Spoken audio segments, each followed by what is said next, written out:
കാൽമുട്ടിൽ ഒരു ligament injury ഉണ്ടായി കഴിഞ്ഞു കഴിഞ്ഞാൽ ആർക്കാണ് എത്രയും പെട്ടെന്ന് തന്നെ MRI സ്കാൻ ആവശ്യമായിട്ട് വരിക? സാധാരണ രീതിയിൽ എന്റെ മുട്ടൊന്ന് വലിഞ്ഞത് മാത്രമേ ഉള്ളൂ. ഞാനൊരു ഡോക്ടറെ കണ്ടിരുന്നു. അദ്ദേഹം പറഞ്ഞത് സ്പ്രെയിൻ ആയിരിക്കാം എന്നാണ്. എന്നാൽ കുറച്ച് നാളുകൾക്ക് ശേഷം എനിക്ക് സിംറ്റംസ് ആയിട്ട് പറയുന്ന സമയത്ത് മുട്ടിൽ സൂചി കുത്തിക്കൊള്ളുന്ന പോലെ ഒരു വേദനയുണ്ട്. എന്നാൽ എനിക്ക് എക്സസൈസ് എല്ലാം ചെയ്യാൻ പറ്റുന്നുണ്ട്, ആക്ടിവിറ്റീസ് എല്ലാം ചെയ്യാൻ പറ്റുന്നുണ്ട്, അത്യാവശ്യമൊക്കെ ഫുട്ബോൾ കളിക്കാനും വോളിബോൾ കളിക്കാനും ഒക്കെ പറ്റുന്നുണ്ട്.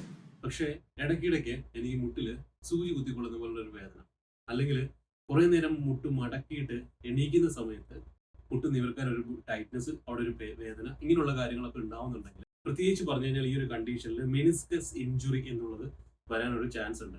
അപ്പൊ ഇത് മെയിനായിട്ട് നിങ്ങൾ ശ്രദ്ധിക്കണം. കാരണം എന്താണെന്ന് വെച്ച് കഴിഞ്ഞാൽ നിങ്ങൾക്ക് ആക്ടിവിറ്റീസ് എല്ലാം ചെയ്യാൻ പറ്റുന്നുണ്ട്, അതുകൊണ്ട് തന്നെ നിങ്ങൾ അതിൽ പ്രശ്നമൊന്നും ഇല്ല എന്ന് വിചാരിക്കരുത്. കാരണം ഓൾറെഡി ഒരു വാർണിംഗ് സൈൻ നിങ്ങൾക്ക് കിട്ടി തുടങ്ങിയിട്ടുണ്ട്. അപ്പൊ ഇത് മനസ്സിലാക്കാതെ നിങ്ങൾ കണ്ടിന്യൂസ് ആയിട്ട് ആക്ടിവിറ്റീസ് ചെയ്യുമ്പോൾ ഇവിടെ കൂടുതലായിട്ട് അബ്നോർമൽ മൂവ്മെന്റ്സ് ഉണ്ടാവുകയും ഇത് കാരണം അബ്നോർമൽ പ്രഷർ എക്സേർട്ട് ചെയ്യുകയും ഇത് കാരണം മെനിസ്കസ് ഇഞ്ചുറീസ് കൂടാനും ചാൻസ് ഉണ്ട്.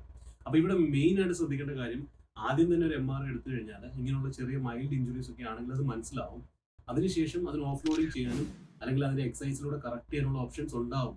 പക്ഷെ ഈ ഒരു ചാൻസ് ആണ് നിങ്ങൾ ഈ ഒരു MRI സ്കാൻ എടുക്കാൻ വൈകുന്നതിലൂടെ നഷ്ടപ്പെടുത്തുന്നത്. കൺസർവേറ്റീവായിട്ട് മാനേജ് ചെയ്യാനുള്ള ഒരു ചാൻസിനെ നിങ്ങൾ എന്ത് ചെയ്യുകയാണ്? നശിപ്പിച്ചു കളയുകയാണ്.